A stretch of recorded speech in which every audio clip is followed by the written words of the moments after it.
Добро вечер. Во 360 степени вечерва гостува Тимчо Муцунски, подпредседател на ВМРО ДПМН и градоначалник на Скопската општина Аеродром.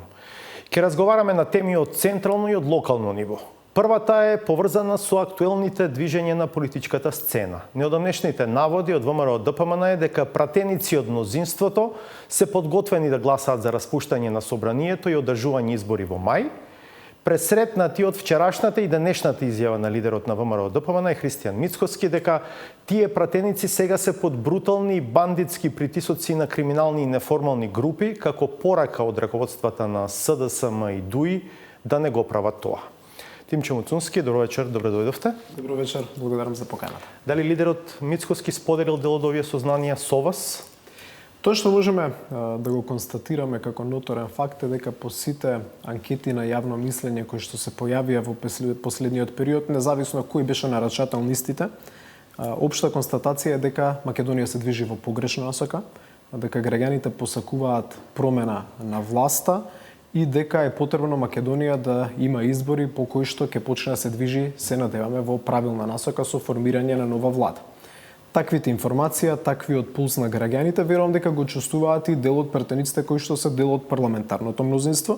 И да, има одредени информации кои што пристигнуваат до нас дека одредени пратеници дел токму од тоа постоечко парламентарно мнозинство размислуваат сериозно за своите позиции во рамките на функционирањето на истото. Мицкоски зборува за притисоци сега врз тие пратеници, како вели ти тој од полукриминални, од бандитски групи и така натаму, вие знаете за такво нешто? Тоа што можеме исто така да го констатираме е дека веќе имаме 6-та година на владење на влада на ДУИ поддржана од СДСМ. Влада која што во повеќе наврати покажала дека знае да користи вакви методи за постигнување на незините цели, односно заштитата на криминалот и корупцијата.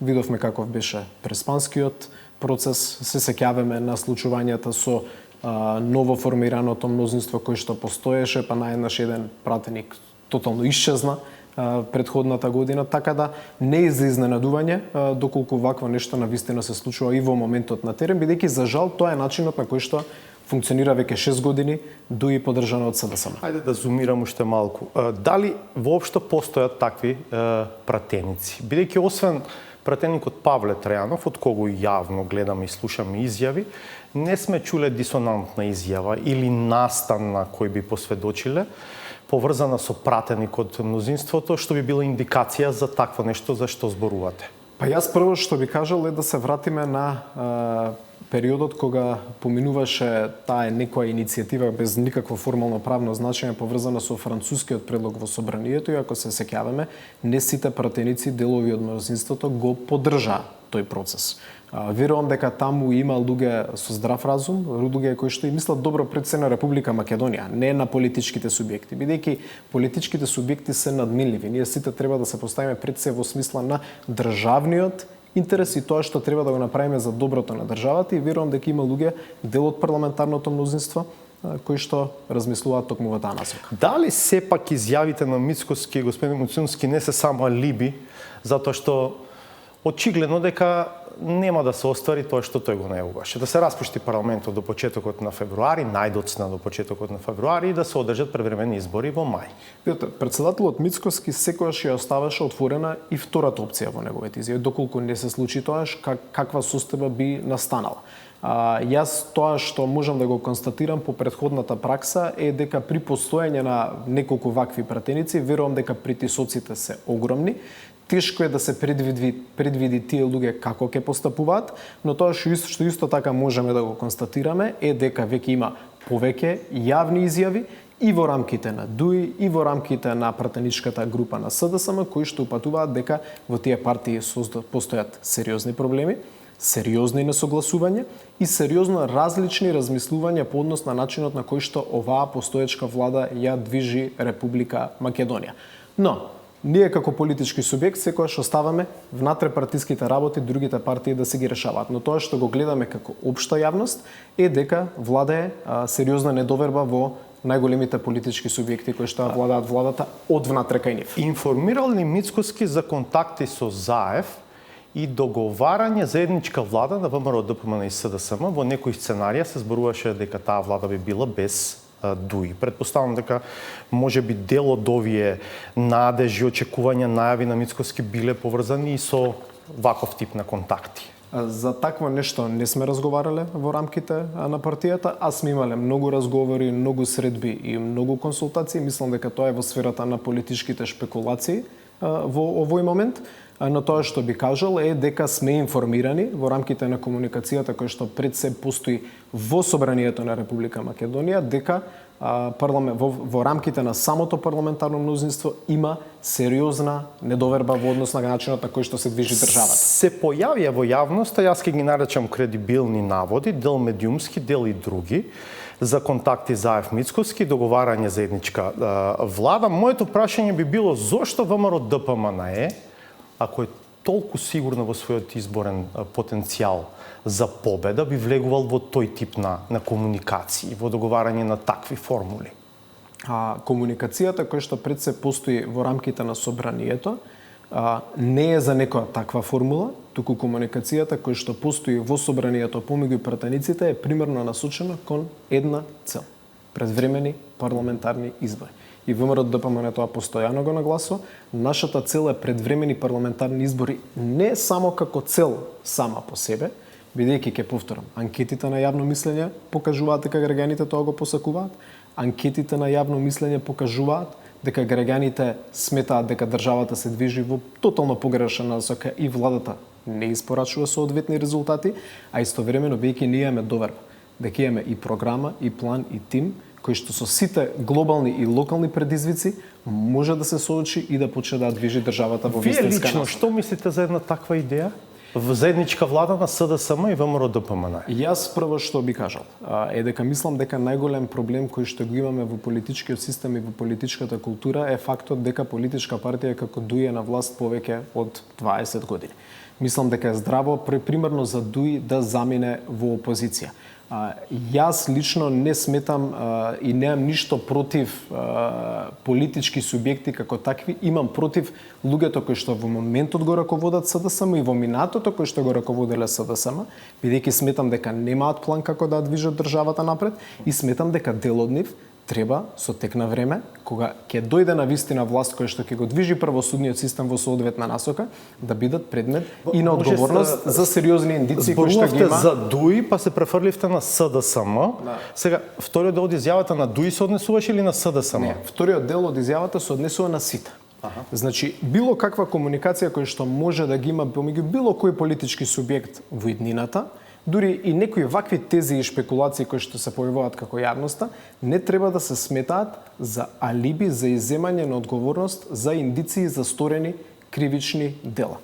Мене ако ме прашате кој е најпосакувано сценарио без никаков сомнеж за ВМРО ДПМН, наша очекувана победа на следните парламентарни избори, очекувана победа на албанската опозиција која што во моментот е предводена од БЕСА на следните парламентарни избори и формирање на влада која што ќе биде базирана пред се на политики, на концепт и на идеја. Комуникација помеѓу сите политички субјекти треба да има во секое време, но таа комуникација да не биде врз основа на било какви барања, бидејќи имаше и таква шпекулација во јавноста, за изземање на одговорност од потенцијални индиции за сторени кривични дела. Во минатото, може би и во иднината. И секако и во иднината. Секој треба да одговара за тоа што го направил и сите грешки во минатото. Господин Муцунски, како ќе се поставите како партија ако во следниве 2 недели се испостави дека ништо од ова што го најавуваше вашиот лидер нема да се обистини? Председателот Мицкоски даде и за тоа прашање јасен став пред неколку недели, доколку не успее процесот во периодот кој што би се овозможиле изборите во предвремен термин пролетта или летото на оваа година, тогаш веќе влегуваме во фаза каде што најнормално е да се одржат заеднички предвремени председателски и парламентарни избори на кој што очекуваме ние резултат во интерес на граѓаните и резултат кој што ќе донесе нова влада. Да заклучиме, се смета дека почетокот на февруари е некаков краен рок Заради поради рокот кој што постои законските во законот за влада и формирање на предвремена техничка влада. 100 дена пред одржување на изборите, за избори да има напролет. Ако тоа не се случи, велите дека тогаш нема логика веќе на есен да се оди на предвремени избори. Изборите би биле во редовниот термин напролет. Сега прашањето е дали одделно или заедно.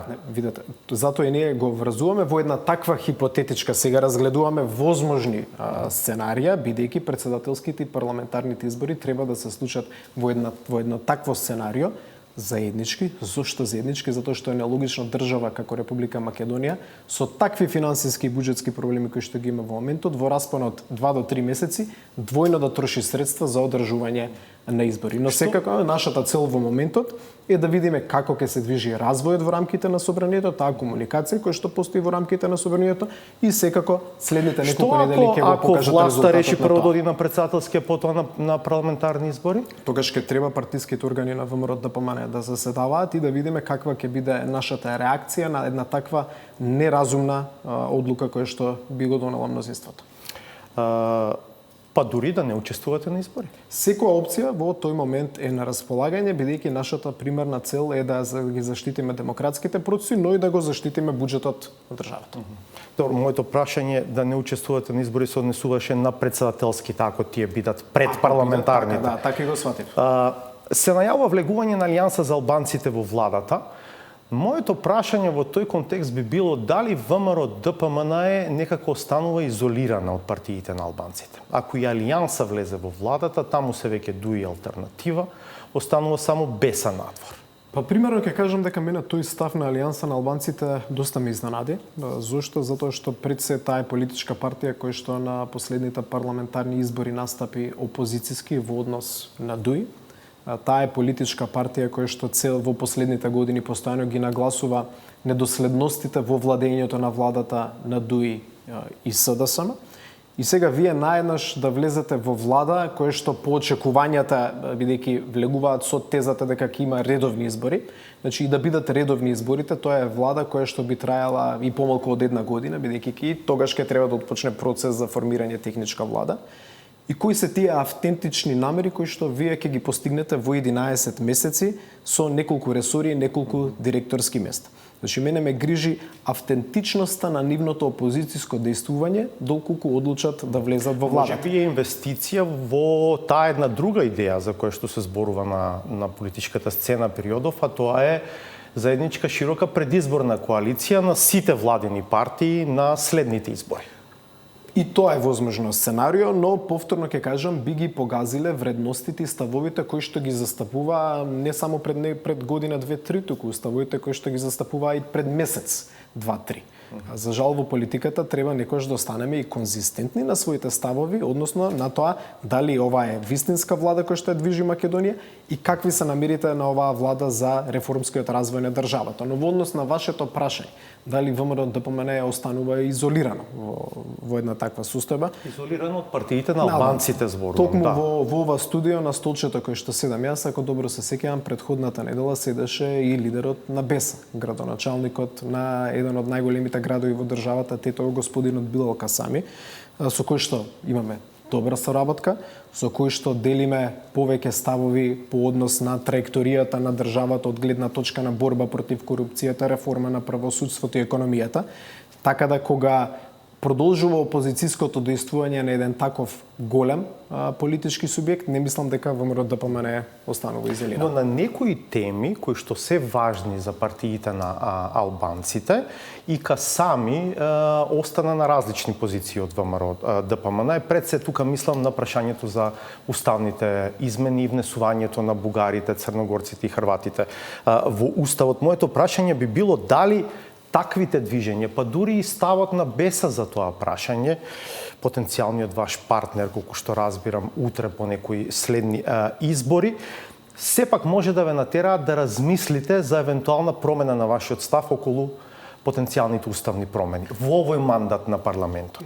Нема да се случи такво нешто. Ставот на ВМРО ДПМН е апсолутно конзистентен, е дека под вакви околности нашата пратеничка група нема да се согласи за уставни промени и тука мислам дека нема што ни повеќе ни да се додаде, ни да се одземе. Тоа е ставот на партијата, тоа е ставот на органите на партијата и тоа е ставот и на пратениците кои што се дел од пратеничката група. Во ноември, мислам дека дополнително ќе се изостри, еве јас ќе констатирам на ваша штета. Во која смисла? Скринингот ќе заврши, Албанија ќе ги продолжи пристапните преговори со отворање на првиот кластер, Македонија ќе застане. Зошто? Затоа што ВМРО ДПМН, сега ги поедноставувам работите, не сака да гласа за уставни измени со кои што бугарите, црногорците и хрватите ќе влезат во преамбулата на уставот. Кога владата даваше ветување, кога владата превземаше обврски претходното лето, кога владата дозволи со наша согласност да ги погазиме и фундаменталните принципи и вредности на самата Европска унија, требаше да размислува од евентуални последици од сите превземени обврски. Вие не можете да ветувате двотретинско мнозинство, доколку однапред не сте го обезбедили. Ние во однос на прашањето на преговорите со Бугарија нудевме постојана отвореност. Нудевме заедно да ја помогнеме на владата да најде решение за ова прашање со конкретна понуда на тим кој што ќе се приклучи на владиниот тим. Тогаш имаше молк. Тогаш немаше желба за комуникација со ВМРО ДПМН и луѓе кои што имаат и познавање, контакти и искуство во меѓународните односи. Сега репрекусиите од неможноста да го реализират тоа што сте го ветиле, ќе се бара кај тој што ја превземал одговорноста. Знаете, многу е лесно да давате празни ветувања и флоскули. Тоа е всушност принципот по кој што функционира владата на ДУИ и на СДСМ веќе 6-та година. Вие велите под овие околности не би поддржале. Под какви околности би поддржале уставни промени? Ние сме го кажали, тоа председателот на партијата јасно го кажал, дека прво сакаме да разговараме за какви гаранции би имала Република Македонија, дека повторно нема да биде предмет на ваков профил на уцена кој што го добиваме од еден наш сосед, кој што не е базиран на стандарди на Европската унија, кој што не е базиран на аки комунитер на Европската унија, туку базиран на политичка уцена. Ем сте и релативно искусен во политиката, иако сте многу млад. Бевте и секретар за меѓународна соработка, не знам, не, сега не сте веќе подпредседател сте на партијата и многу добро знаете како функционира Европската унија. За каков тип на гаранции зборувате? И дали воопшто е можно такво нешто? Верувам дека е возможно. Со добра комуникација и добра дипломатска офанзива во корелација со земјите членки и институциите на Европската унија. Ама ако мислите Македонија на резолуција на Европскиот парламент, тоа е политичка декларација. Таа мислам дека во секој момент може да се издействува и на крај не значи ништо во правна смисла. Да речеме во таа смисла, извинете, договорот со Фронтекс мислам дека е многу посилна порака во тој дел отколку било каква резолуција на Европскиот парламент. Јас мислам дека е возможно во комуникација со учинителите во Брисел да се разговара за некоја форма на гаранции, како би било тоа и преку која институција на Европската унија би бил механизмот, да се остави на една влада предводена од ВМРО ДПМН да превземе таков товар на одговорност, но без јасни гаранции, јас верувам дека таков еден процес не би бил одржлив. Ај пак да се навратиме на јавното мислење. За вие да превземете било какво решение, треба да има согласност помеѓу граѓаните дека тоа решение е добро и одржливо. Ваквиот начин на однос на Бугарија кон ова прашање, вакво брзоплето влегување повторно во процес на уставни измени, кој што морам да потсетам, почнува да евоцира спомени од процесот на носењето на Преспанскиот договор, тогаш презентирано како решение кој што ни го гарантира европскиот пат, решение кој што ќе гарантира напредок во европските интеграции, буди недоверба кај граѓаните. Политичарот е само гласот на граѓаните и не смее да превземе товар на одговорност без корелација со нив. Дали ги замачкате очите на јавноста со овој тип, да речеме, резолуција на Европски парламент, а практично таа ќе нема никакво значење. Мислам, ќе има некакво политичко значење свое, ама де факто ништо нема да биде гаранција во смисла во кој што вие зборувате. Со Европскиот парламент, јас велам има повеќе институции во рамките на Европската унија со кои што може да се разговара и да се дискутира, но доставиме времето да го покаже тоа. Во овој момент и под вакви околности, ВМРО ДПМН и пратеничката група на ВМРО ДПМН не се согласуваат со уставни измени, да бидам недвосмислен во однос на тоа прашање.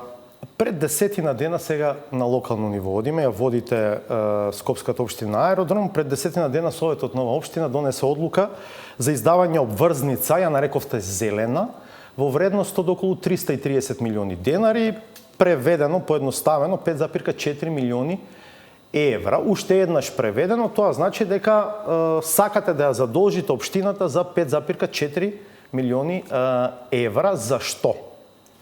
Значи, ние пред неколку недели донесовме одлука за издавање на зелена обврзница, која што ќе биде хартија од вредност, која што би се пласирала на македонската берса. Целта е општината која што има буџет со се дотации и трансфери некаде над 1,5 милиарда денари, да има приход веднаш кој што ќе обезбеди реализација на клучни капитални инвестиции. Во самата одлука за издавање на зелена обврзница се утврдени тие инвестиции.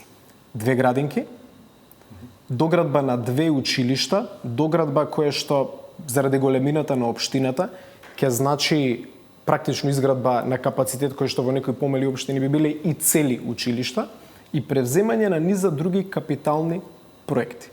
Зошто сметаме дека ова треба да се направи на ваков начин?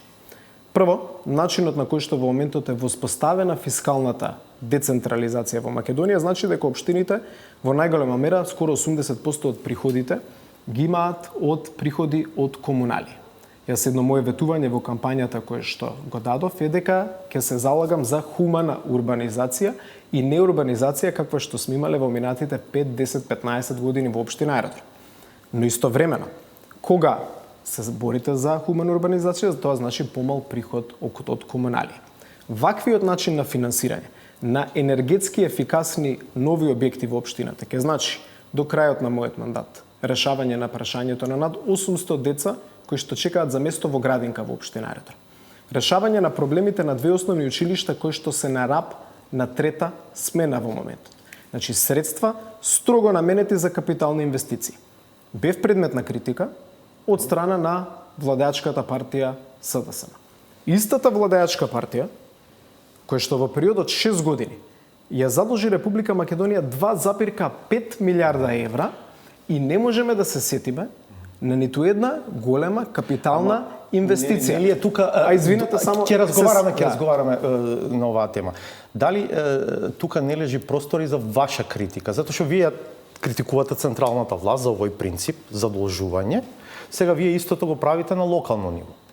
Не. Значи, токму до тоа стигнавме. Владата ја задолжила државата 2,5 милиарда евра. Значи, зголемен е јавниот долг за тој износ. Не е тоа тезата се отплаќаат некои претходни долгови. Толку е зголемен јавниот долг. Ајде да се подсетиме на некоја голема капитална инвестиција, извинете, 1 километар автопат долж границата на кај Косово. Разликата е што тие се задолжуваат за предизборен подкуп, за социјални трансфери и за плата на администрација. За субвенции во време на ковид, се сеќавате и вие дека беа тешки години ова. Општина Аеродром ќе издаде зелена обврзница наменета за изградба на 2 целосно нови градинки, за доградба на 2 основни училишта, кои што покрај тоа што ќе ги решат суштинските прашања со кои што се соочуваат жителите на Аеродром. Исто така ќе отворат и работни места и работа за македонски компании и македонски работници. Мислам дека е кредибилно и прашањето дали премногу ветивте во кампањата, па сега не можете да го исполните тоа, а сакате, и единствениот начин на кој што можете да го направите тоа е да се задолжите. Јас кажав, не е тоа единствениот начин. Ние можеме да водиме и процес на нехумана урбанизација. Ние велиме ќе водиме процес на хумана урбанизација, ќе издадеме зелена обврзница во исто време, општината е во одлична финансиска состојба, одлично се менаџира со средствата и таквата одлука за издавање на зелена обврзница ќе ги реализира клучните капитални ветувања, ќе ги реши проблемите на родителите и на семејствата во општина Аеродром, а истовремено ќе биде и одржливо. Прашањето и под какви услови ќе се задолжите? Условите се секако пазарни, нема да бидат полоши од било кои комерцијални услови кои што постојат во моментот на македонскиот пазар, но исто така би кажам. Опцијата е друга. Постои. А тоа е во периодот 10 години да се градат 2 градинки и 2 училишта, бидејќи еве сега да се вратиме и на друга хипотетичка ситуација, може и владата при ваква критична состојба со училишта и градинки во најголемата македонска општина да изгради 2 градинки и 2 училишта, но не го прави тоа. Ние можеме и во периодот 10 години да градиме и без обврзница.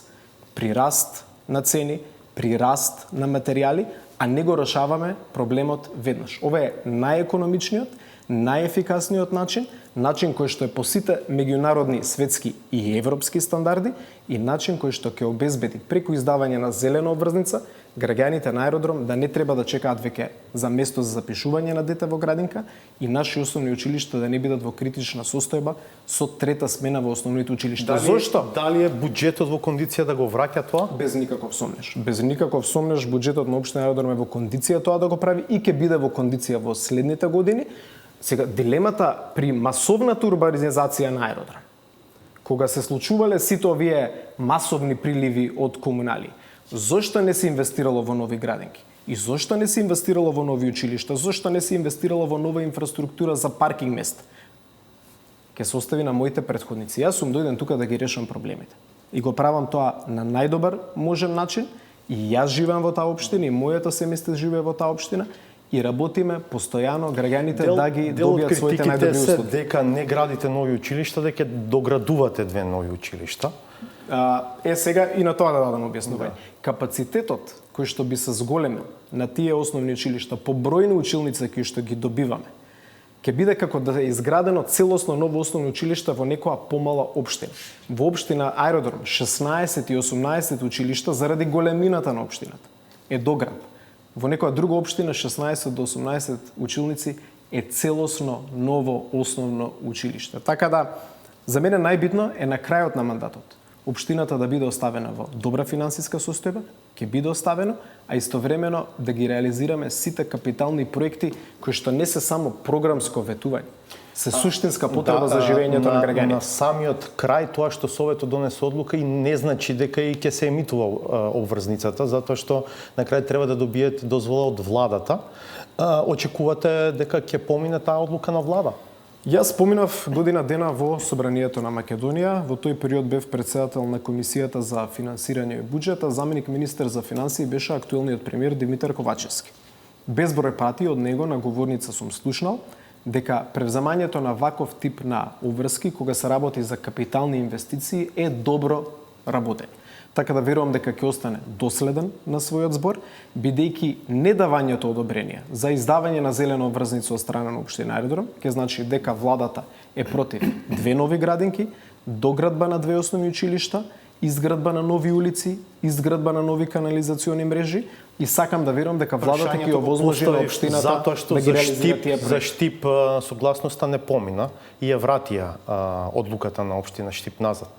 Јас сум спремен да дискутирам со представниците на владата зошто е овој добар концепт, согласно нивната реторика и тоа е добар концепт.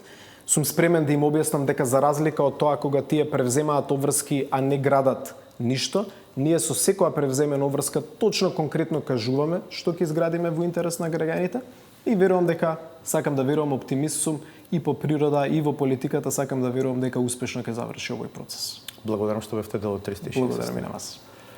По рекламите е саботажата.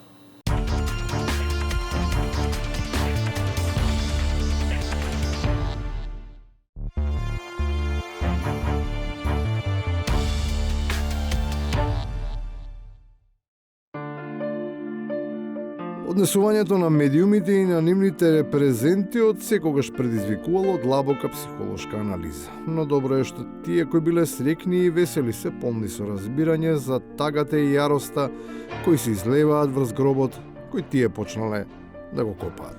Вие сте прикажам баш тако како дека сте го убиле, Значи јас ги сожалувам новинарството во Македонија сте го убиле. Јас ги сожалувам овие луѓе што стануваат и легнуваат со толкав гнев, со толкава омрза, со толкава злоба против некого. Веројатно е така што постојано има погодени од однесувањето на новинарите. Тие навистина немаат никаков респект кон приватноста, особено кон тие што се здрави, да држат пресконференции, а стануваат нездрави, ако им се постави прашање. Арсовска, зошто не се мониторира Врело како извор за Извинете. водоснабдување на Скопје? Наболедување сум, срамота е што го правите. Резилот е специфичен, безтелесен товар. Некои се подготвени да го носат, други да објаснуваат дека поради професионална даскалска деформација. Ама саботирани како вице-премиери не мафтале, ниту се заканували и фрлале со филцувана писалка. Туку сакале да ја чкртнат својата нервоза. На завршување на тој настан, значи јас од висина го испуштив фломастерот на најблиската маса и длабоко и искрено жалам доколку некој тоа го сватил на подруг начин.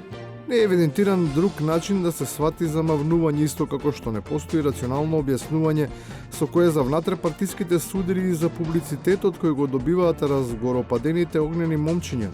Виновни се новинарите или граѓаните што во нивните емисии ракоплескаат на можноста за слабење на најдолговечната владеачка партија.